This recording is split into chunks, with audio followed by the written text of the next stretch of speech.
एक समय की बात है। बेलापुर नगर के एक छोटे से गांव में एक धनी व्यापारी अंशुमन अपने परिवार के साथ हंसी खुशी रहता था। अंशुमन के साथ उसकी पत्नी अदिति और बुजुर्ग माँ अनिका भी रहती थी। वो तीनों अपने जीवन में संतुष्ट थे। उसे किसी चीज की कोई कमी नहीं थी सिवाय एक संतान के। अदिति अधिकतर समय पूजा पाठ में व्यस्त रहती थी।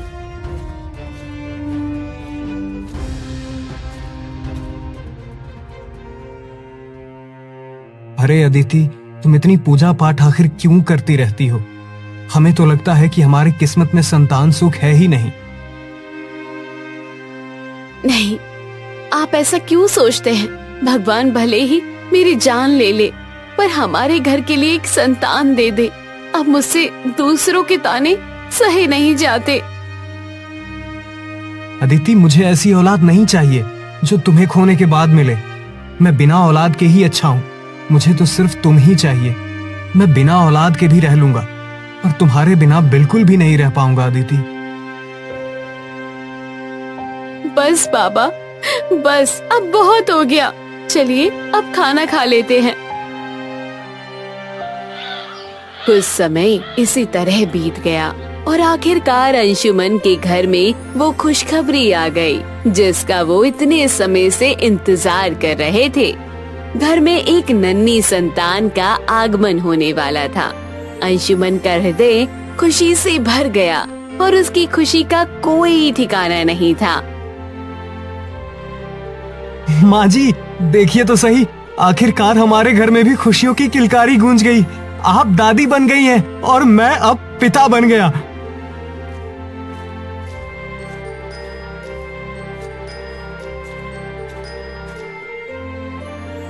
बधाई हो सेठ जी, आपके घर में एक सुंदर कन्या ने जन्म लिया है।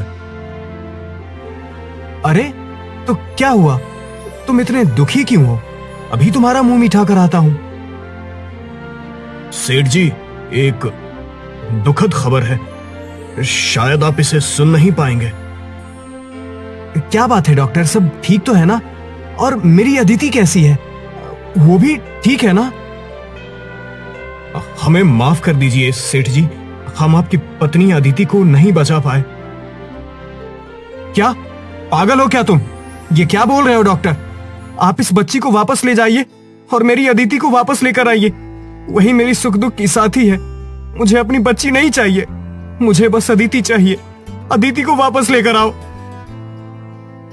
सेठ जी, हम आपके दुख को समझते हैं, लेकिन जो चला जाता है वो वापस लौट कर नहीं आता।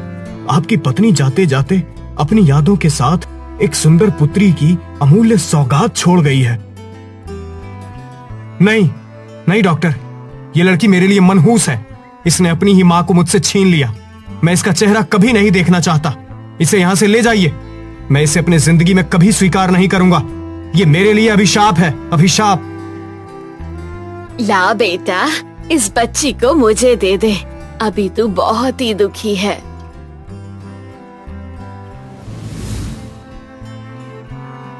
अदिति एक प्यारी सी बच्ची को जन्म देने के तुरंत बाद ही उसकी मृत्यु हो जाती है।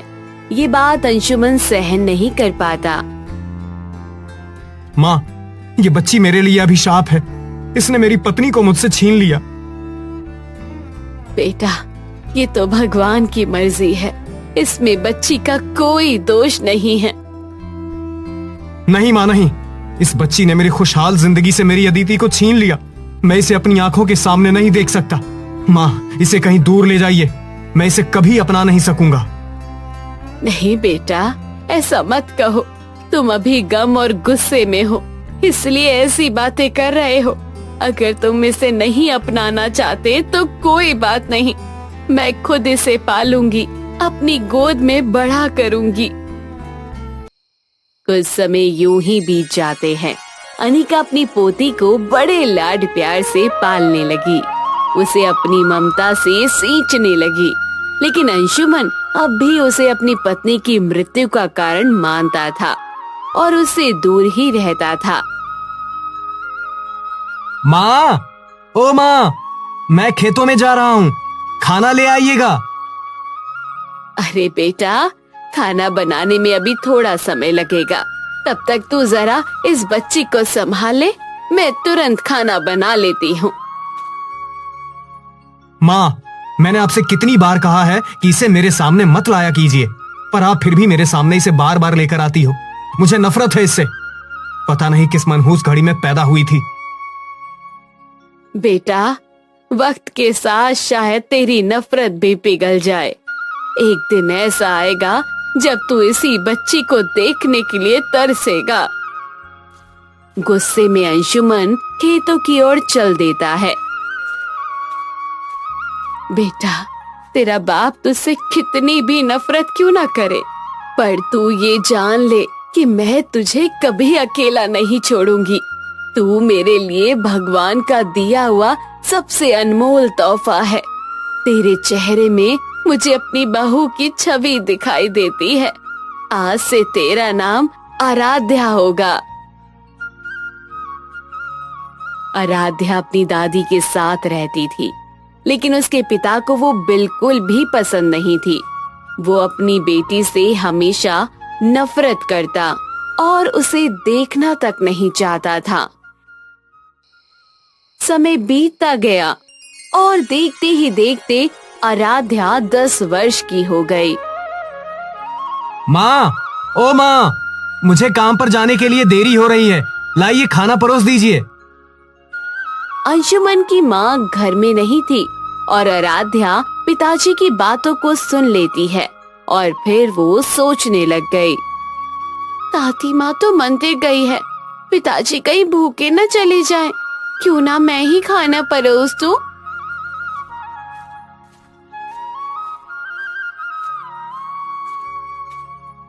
आराध्या अपने पापा के लिए खाना लेकर आती है। पिताजी, ये लीजिए खाना। तुझे किसने कहा मेरे लिए खाना लाने को? और माँ कहाँ है? मुझे तेरे हाथों का खाना नहीं चाहिए, समझी ना? मैंने तुझसे कितनी बार कहा है कि मेरे जाते समय अपना मुंह मत दिखाया कर, मगर तू नहीं मानेगी। और तूने सोच भी कैसे लिया कि मैं तेरे हाथ का खाना खाऊंगा? चल जा यहाँ से। पिताजी, दादी माँ मंदिर गई है और आपको देर हो रही थी, इसलिए खाना मैं ले आई। ये मत सोच कि तू कुछ भी करके मेरा दिल जीत लेगी। मुझे तेरी कोई जरूरत नहीं है, समझी ना? चली जा यहाँ से और आज के बाद कभी अपना चेहरा मत दिखाना।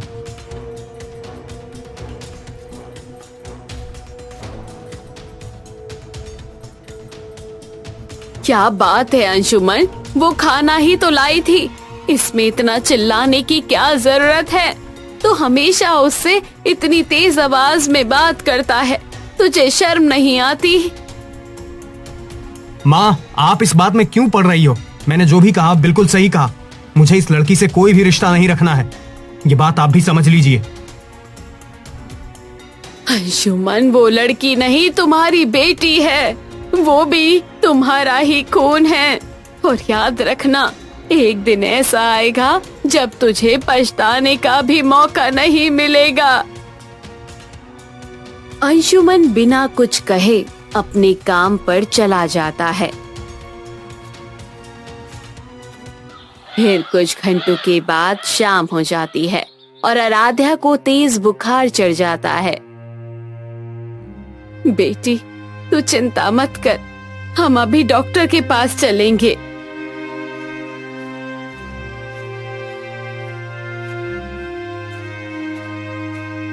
बेटा, आराध्या को बहुत तेज बुखार हो रहा है, उसे तकलीफ हो रही है, उसे डॉक्टर के पास ले जाना बहुत जरूरी है। माँ, मैं कहीं नहीं जाने वाला।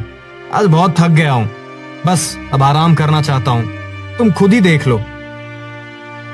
कैसे बात कर रहा है? अरे, अगर मैं बूढ़ी ना होती तो तुझसे कभी ना कहती। चल बेटा, कहीं उसे कुछ ना हो जाए, जल्दी कर। माँ, अगर मेरी इच्छा होती तो अभी इस दुनिया में नहीं होती, ये आप समझ लीजिए। जैसे ही उसका चेहरा देखता हूँ, एक गुस्सा और नफरत का एहसास दिल में उभर आता है। आप मुझसे उसे डॉक्टर के पास ले जाने की बात मत कहिए। कैसा बाप है रे तू, पत्थर दिल। मैं खुद ही चली जाऊंगी, समझा तू? कुछ प्यार से बोल देता तो उसका दिल भी हल्का हो जाता।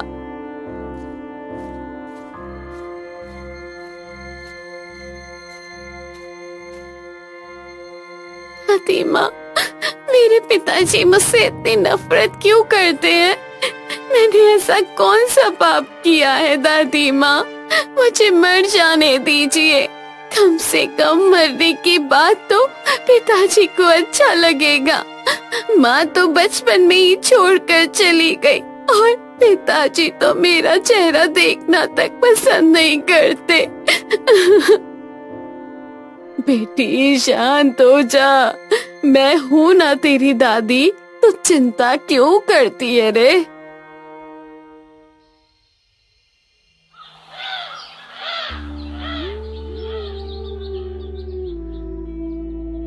अरे बेटी, तुम्हारे पिताजी कहाँ चले गए? अभी तो वो यहीं खड़े थे और अब अचानक कहाँ गायब हो गए? कहीं कुछ गड़बड़ तो नहीं है? अंकल, पिताजी अभी आते ही होंगे, शायद किसी काम से कहीं गए हैं। अरे चलो कोई बात नहीं, जब तक तुम्हारे पिताजी आ रहे हैं मैं तुम्हें तब तक चॉकलेट खिला कर लाता हूँ। तुम्हें पसंद है ना? हाँ अंकल। पिताजी, ये टिफिन दादी ने आपके लिए भेजा है। चलो बेटी। अंशुमन वहाँ से चला जाता है, जिसको देखकर आराध्या बहुत दुखी हो जाती है। फिर आराध्या भी वो घर की ओर निकल जाती है। घर पहुंचकर आराध्या ने पूरी घटना अपनी दादी को बताई।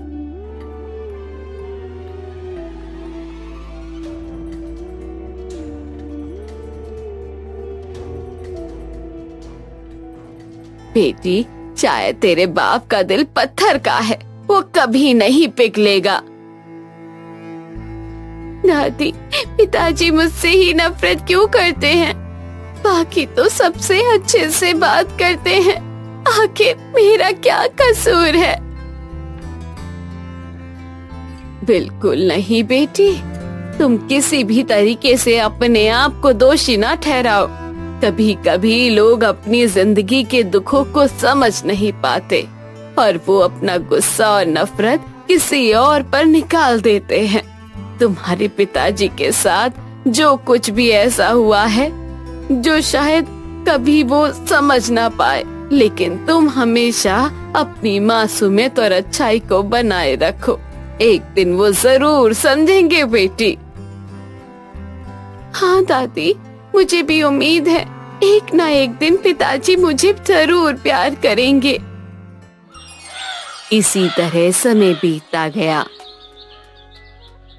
और आराध्या पिता के प्यार के लिए तरसती रही, लेकिन अंशुमन उसे देखना तक पसंद नहीं करता था। दोनों के बीच दूरी बनी रही और समय के साथ आराध्या अब बड़ी हो गई। आराध्या एक कप चाय लेकर अपने पिता के पास जाती है। पिताजी, मैं आपके लिए चाय लेकर आई हूँ। देख, बचपन से तुझे समझाता आया हूँ कि मुझे तुझसे कोई रिश्ता नहीं रखना है, फिर भी तू मुझे परेशान करने के लिए बार बार मेरे सामने क्यों आ जाती है? मैंने कसम खाई है कि मैं तेरा चेहरा कभी नहीं देखूंगा। पिताजी, कृपया मुझे बताएं ना, आप उससे इतनी नफरत क्यों करते हैं? मैंने ऐसा क्या गलत किया है जो बचपन से ही मैं आपकी ममता और प्यार के लिए तरसती रही? मैं आपके साथ खेलना चाहती थी, आपके साथ वक्त बिताना चाहती थी, लेकिन ये सब बस एक सपना ही बनकर रह गया। देख, मेरा तुझसे कोई रिश्ता नहीं है और ना ही मैं तुझे देखना चाहता हूँ। तेरी भलाई इसी में है कि तू यहाँ से चली जा। तू मेरे लिए उसी दिन मर गई थी जिस दिन तेरी माँ मरी थी, समझी ना? तो बताइए ना पिताजी, ऐसा क्या करूं जिससे आपको अच्छा लगे? वैसे भी कुछ समय बाद मैं इस घर से चली जाऊंगी। यदि तू मुझे खुश देखना चाहती है तो अपना चेहरा मुझसे ढक कर रखा कर। मैं तेरा चेहरा देखना ही नहीं चाहता। जब भी तुझे देखता हूँ मुझे गुस्से के सिवा और कुछ महसूस नहीं होता।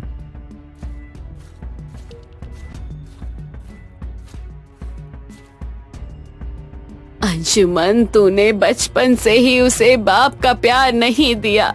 माँ तो उसे बचपन में ही छोड़कर चली गई। अब उसे ससुराल भी कैसा मिलेगा कौन जानता है रे। लेकिन एक बात तो साफ है, तेरा दिल तो पत्थर का हो चुका है। माँ, मैंने कहा ना कि मेरी तरफ से ये मर गई है तो मर गई। गुस्से में अंशुमन खेतों की ओर चला जाता है। शाम हो जाती है और कुछ समय बाद अंशुमन खेतों से घर वापस आता है। बेटा, मैंने आराध्या के लिए एक रिश्ता तय कर दिया है। अब मुझे शादी के खर्च के लिए कुछ पैसे चाहिए, वो तू मुझे दे दे। माँ, तुम समझती क्यों नहीं? मेरे पास फालतू कामों के लिए पैसे नहीं है। मैं दान कर दूंगा पर उसकी शादी में 1 रुपया भी नहीं दूंगा।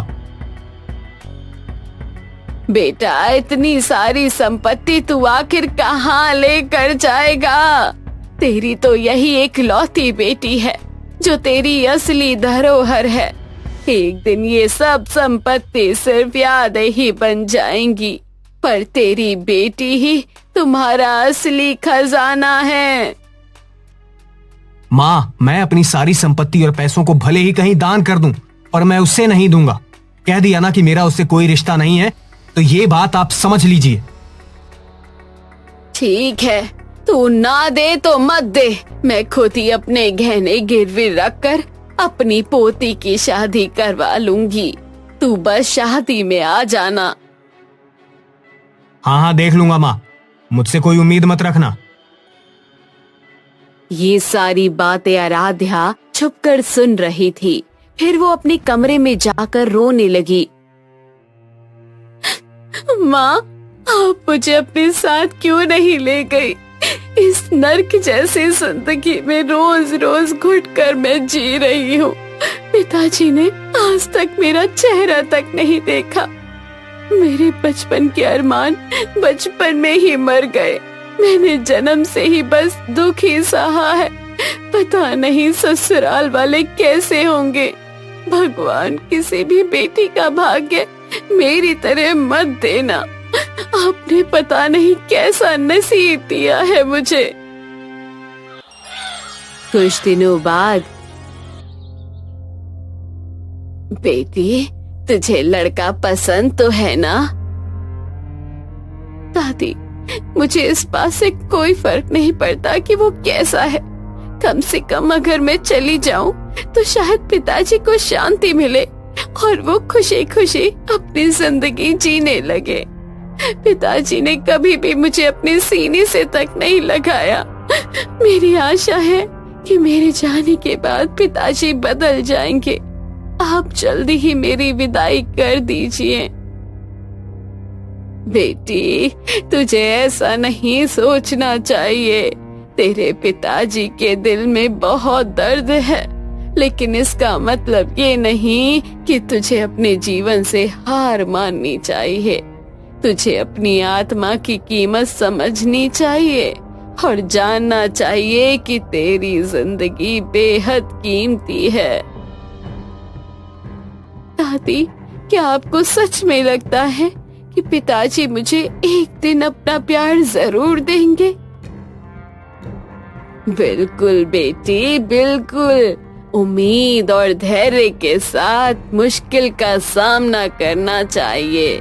तुझे अपनी जिंदगी जीनी है और पिताजी भी एक दिन तुझे महसूस करेंगे कि तुम उनके लिए कितनी जरूरी हो। एक दिन सब ठीक हो जाएगा। 1 महीने बाद आराध्या की शादी का दिन आ जाता है। फिर आराध्या की शादी हो जाती है। दादी माँ, मैंने अपनी माँ को कभी नहीं देखा, लेकिन बचपन से लेकर अब तक आपने कभी उनकी कमी महसूस नहीं होने दी। अगर मुझसे कोई भूल हो गई हो तो मुझे माफ कर देना दादी माँ। यहाँ से जाने के बाद आपकी बहुत याद आएगी। बेटी, ये तो मेरा फर्ज था। जा, तेरी दादी हमेशा तेरे साथ है। तू खुश रहना, बस अपने पिता से आखिरी बार मिल ले। वो कमरे में अकेला बैठा है।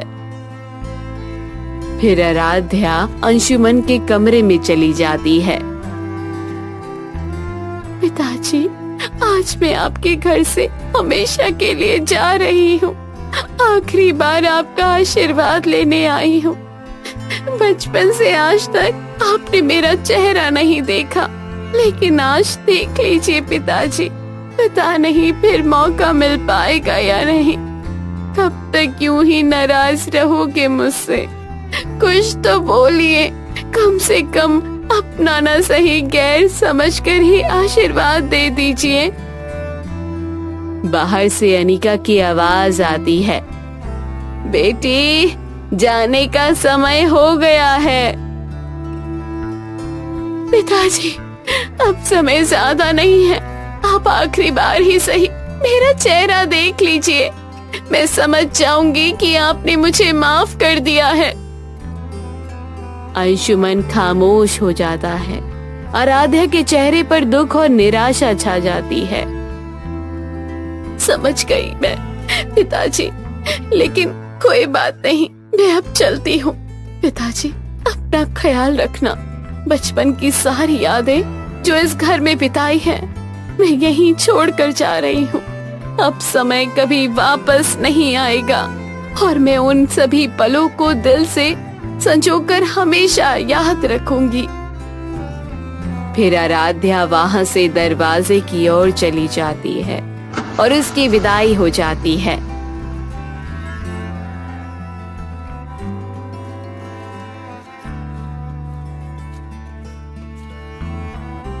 तूने अपने बाप होने का फर्ज ठीक से नहीं निभाया। वो बेचारी कितनी उम्मीदें लेकर तेरे पास आई थी, ये सोचकर कि तू उसे माफ कर देगा, लेकिन तूने उसे माफ नहीं किया। अब वो चली गई है और अब वो समय कभी वापस नहीं आएगा। अब रहो अकेला इस घर में बिना किसी के। वो बेचारी ना तो अपने बाप का प्यार पा सकी, ना अपनी माँ का।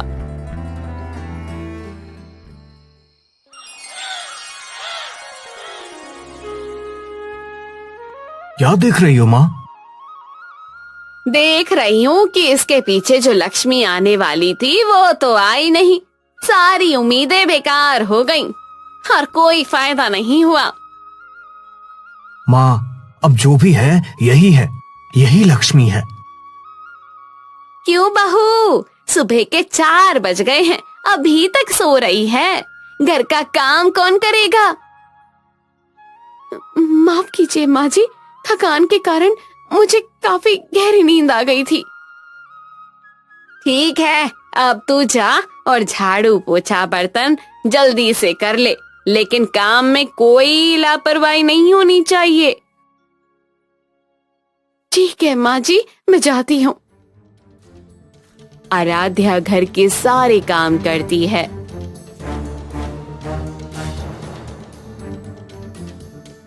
आराध्या, ओ आराध्या, मेरा खाना ले आओ, मुझे ऑफिस जाने के लिए देर हो रही है।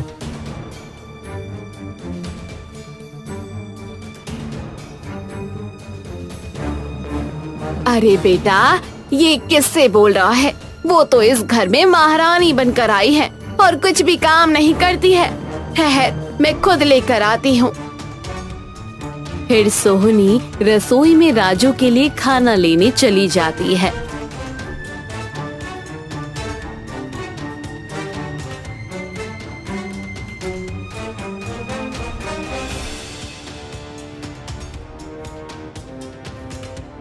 ये ले बेटा, खाना खा ले और काम पे चले जाना। वो आराध्या तो है ही कामचोर है वो, कामचोर। फिर राजू खाना खाकर ऑफिस चला जाता है। फिर कुछ घंटों के बाद शाम हो जाती है। बहू सुन, सोने से पहले मेरे पैरों की मालिश कर देना, बड़ी जोरों से दर्द हो रहा है। जी माँ जी, कर दूंगी। और माँ जी, मैं बोल रही थी कि मेरी चप्पल टूट गई है, आप नई दिला दीजिए। हाँ, जैसे तेरा बाप ने मुझे नोटों की गड्डी दी हो। अभी जो कुछ भी है उसी से काम चला, बाद में देखूंगी। तुम्हारे लिए एक अच्छा चप्पल ला दूंगी।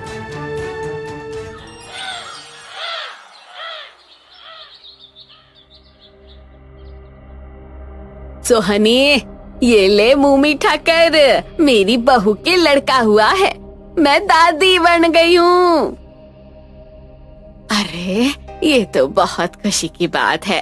देख, एक तेरी बहू है, एक मेरी बहू है। तेरी बहू को शादी में कितना कुछ मिला, लेकिन इसके बाप ने एक फूटी कौड़ी तक नहीं दी। मेरे तो बेटे के भाग ही फूट गए। पता नहीं ये हमें कब दादी बनवाएगी। अरे काहे चिंता करती हो सोहनी, कभी न कभी तो दादी बन ही जाएगी। चल, मुझे और भी जगह जाना है, मैं चलती हूँ। देख रही है ना उसे, पता नहीं तू कब हमें दादी बनाएगी। तो माँ जी, मैं क्या कर सकती हूँ इसमें? तू बस मुंह चलाए जा रही है जैसे सांप की तरह। तेरी दादी ने तुझे यही सिखाया है। अगर तू इतनी सीधी होती तो अपने बाप से अच्छे रिश्ते बनाती। तेरा बाप तो तुझे देखना भी नहीं चाहता। कुछ सालों के बाद आराध्या का पति फोन करके बताता है। प्रणाम दादी माँ, मैं आराध्या का पति बोल रहा हूँ। हाँ बोलो बेटा। हाँ तो दादी माँ, आराध्या की आज गोद भराई करनी है, तो आप सभी लोगों को मेरे घर पर आज ही आना है।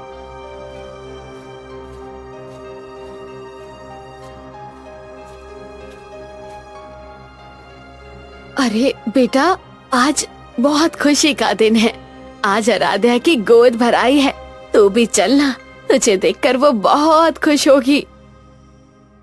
मैं नहीं जा रहा हूँ माँ, मुझे बहुत काम है, आज आप ही चले जाइए। अरे बेटा, अब गुस्सा छोड़ भी दे। इतनी बड़ी खुशी मिली है और तू है कि मुंह फुलाए बैठा है। चल मेरे साथ। माँ, आपको जाना है तो जाइए और नहीं जाना है तो मत जाइए। मैं नहीं जाने वाला, समझी ना? हाँ हाँ, मत जा। मेरी तो वो पोती है, मैं तो जाऊंगी। तू तो बस घर पर ही बैठा रहे। बेचारी का क्या कसूर है? अगर अदिति की जगह वो मर जाती तो तू क्या अदिति से भी नफरत करता? अरे उसने कितना बड़ा बलिदान दिया है, तुझे अपनी बेटी सौंप कर गई है और तू है कि उसकी इज्जत तक नहीं करता। जा, आज से तू मेरा भी बेटा नहीं है।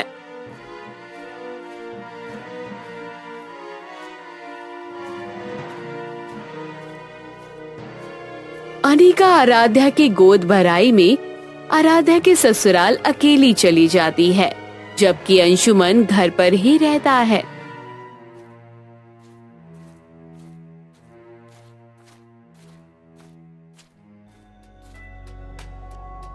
अरे दादी माँ, आप आ गई? आइए आइए, बैठिए। और पिताजी कहाँ हैं? क्या अभी भी वो घर के बाहर ही खड़े हैं? रुकिए, मैं अभी बुला कर लाती हूँ।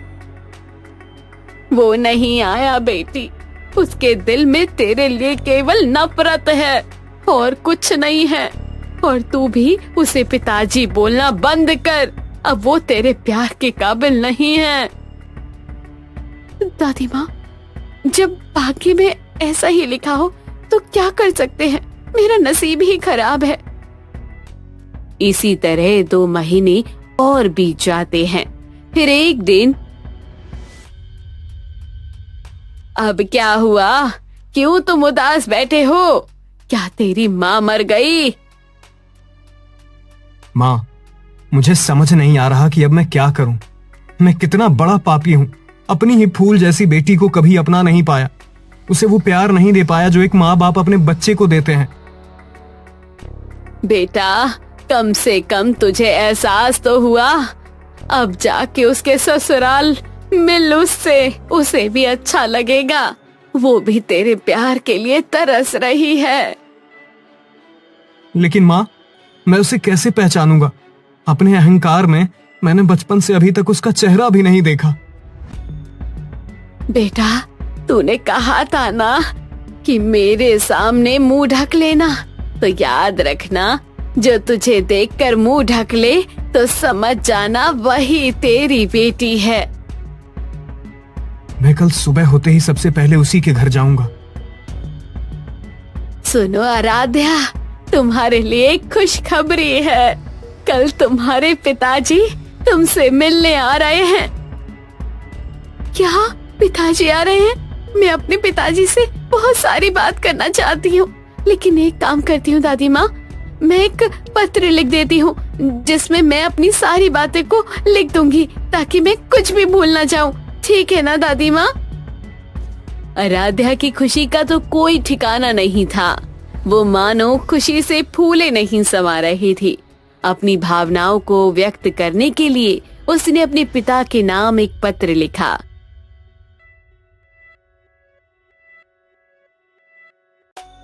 अगले दिन अंशुमन पीले रंग की साड़ी लेकर अपनी बेटी के ससुराल के लिए निकल पड़ता है। मेरी रानी गुड़िया बेसब्री से इंतजार कर रही होगी। जल्दी चलता हूँ। मैंने बचपन से जो बातें नहीं की वो सारी बातें आज ही पूरी कर लूंगा और वो मुझे देखकर कितनी खुश होगी। जल्दी उठो आराध्या, तुम्हारे पिता भी आते ही होंगे। आराध्या कुछ बोलो, और क्यों नहीं उठ रही हो? क्या हुआ? आराध्या, मैं अभी डॉक्टर को लेकर आता हूँ। आराध्या का पति बिना कोई देरी किए तेजी से बाहर भागा। वो दौड़ता हुआ पास के क्लिनिक पहुंचा और वहां से डॉक्टर को जल्द से जल्द घर ले आया ताकि आराध्या को समय पर इलाज मिल सके। आराध्या बेटा, आंखें खोलो, आंखें खोलो। अब ये नहीं रही। जैसे ज्यादा दुखी होने के कारण इंसान का कलेजा फट जाता है, वैसे ही ज्यादा खुशी होने से इसका ब्लड फ्लो बहुत तेज हो गया था और इनकी मौत हो गई। कुछ देर बाद सभी लोग बाहर बैठकर रो रहे थे। तभी वहां पर आराध्या का पिता आ जाता है। अचानक से तेज हवाएं चलने लगती है और आराध्या का चेहरा ढक जाता है। आराध्या का पत्र अंशुमन के पास उड़ता हुआ हवा में चला जाता है।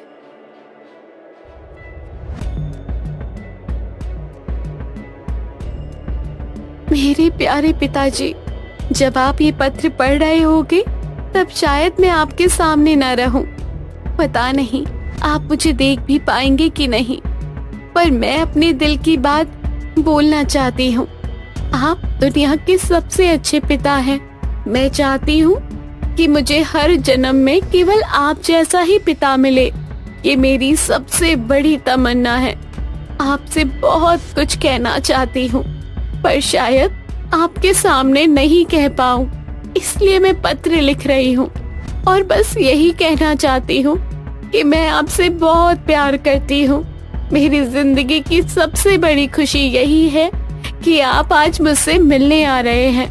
अगले जन्म में भी मैं आप ही की बेटी बनकर जन्म लूं। आज आपसे मिलने की तमन्ना पूरी हुई। आराध्या बेटी, ये क्या किया तूने? मेरी बेटी मेरा इंतजार भी नहीं किया तूने। मुझे छोड़कर क्यों चली गई? मैं इतना बड़ा पापी हूँ, तुझे ठीक से देख भी नहीं पाया। मेरी सबसे बड़ी सजा तो यही है कि तू मुझसे दूर हो गई। बेटा, मैं तेरे प्यार के लायक नहीं हूँ। मैं बहुत बड़ा पापी हूँ। भगवान, केवल एक बार मेरी आराध्या को वापस दे दो। भगवान, बस एक बार। आराध्या, मेरे लिए आंखें खोल। अंशुमन सहमे हुए अपनी बेटी की लाश के पास बैठकर बोलता है, बेटा, मुझे माफ कर दे। देख, मैं तेरे लिए पीले रंग की साड़ी लाया हूँ।